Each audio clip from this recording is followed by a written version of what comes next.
Hey everybody, I'm Caleb Anderson, and this is the Spirit Farm Podcast. Spiritual growth for real people in real time. I want to pick up where we left off in the last episode. This episode is titled, The Most Important Christmas Tradition to Start Right Now. The most important Christmas tradition that you can start right now. And I just want to jump right in.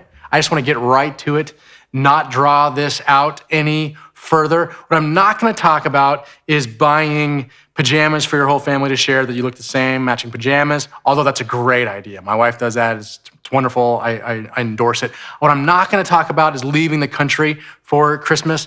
That's not the tradition that I want to reinforce. That's fine if that's your thing, if you want to do that. But I do want to share with you the most important Christmas tradition to start right now, and it is simply this. Kill your expectations of Christmas. Kill your expectations of Christmas. Some of us are haunted by Christmas past because we had an expectation that wasn't met. We had an expectation for how a party was going to go, how a dinner was going to go, how a family member would behave, how someone would react when they opened our gift, that someone was going to show up who didn't show up. Our expectations are what lead to disappointment in our lives, not just at Christmas time, but all throughout our lives. There's something about the Christmas season where our expectations are heightened because it's supposed to be so glorious. There's lights everywhere. There's music playing. There's nostalgia from childhood. It's supposed to be so special and nice, and sometimes it just isn't. And in fact, the original Christmas was not at all. It was a mess. I'll talk about that in another episode, but this is about you and your traditions and your Christmas season. And the most important thing that you can do is to kill your expectations. We talked in the last episode about embracing today. Embracing today, being grateful for today and this moment, that we eat, drink, and we enjoy our work that God gives us because everything else can be meaningless under the sun if those are the things that we are focused on. But in this season, if you want to enjoy and maximize what it is that God wants to bring you, which might be a surprise, by the way. That's the thing about expectations, is that we think it's this, but maybe it's actually that. We think that we want this scenario to play out, but maybe God has something altogether different to surprise us with. So let me just give you a few practical ways. If you want to think through the expectations that you have, that you're holding right now, as it relates to the season in front of you, look ahead. That's the number one thing. Look ahead at the event or the day or the circumstance that might be causing you some kind of anxiety or negative emotion. Look ahead. Why? What is it that I'm looking toward? What is it that I'm counting on? Who is it that I need to behave in a certain way for me to feel good about whatever it is I'm concerned about? Number two, fill in these blanks. I want to feel blank. I want to feel what? What is it that you want to feel? What is it that you want to feel in the week coming up? And then I don't want to feel blank. You fill it in. Well, you don't want to feel anxiety or bitterness or like you don't belong or like this person's rejecting you. Third, fill in. In the past, I've experienced the negative feelings because you fill it in.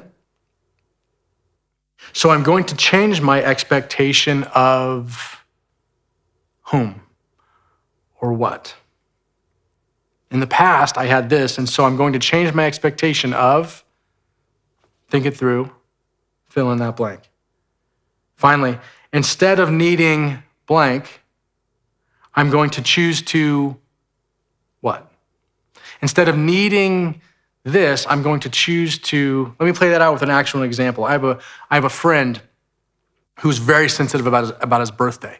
And he was consistently, routinely, year after year, let down on his birthday because people forgot to text him or call him or say happy birthday. And it was devastating to him. He had some stuff in his childhood that made him feel less than. It made him feel like he wasn't valued. And so it was something about the birthday that he really clung to because maybe mom had celebrated birthday, and so that reinforced his value, and then he expected his friends and close people to him to celebrate his birthday. So when we let him down, he was very hurt and disappointed and let us know. But in the era of social media, he got ahead of the game and he decided, I want to feel loved on my birthday and valued on my birthday. I don't want to feel neglected or forgotten. In the past, I've experienced the negative feelings because people didn't text me or call me or say happy birthday to me. So I'm going to change my expectation of people to remember on their own.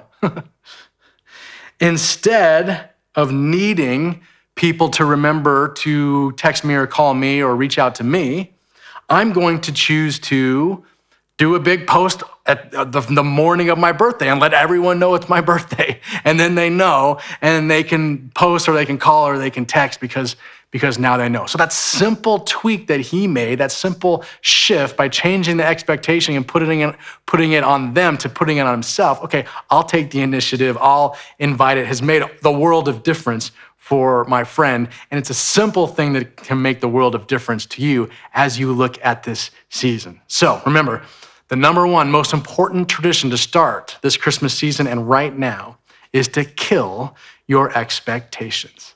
Let people off the hook, let Christmas off the hook, let God off the hook. Maybe he wants to surprise you and give you what you're not expecting. And you can take matters into your own hands and you can change your expectation and set yourself up to enjoy this season just a little bit more. I hope that helps you. I hope that you'll forward it along to someone else who it might serve. And I'll see you in the next episode.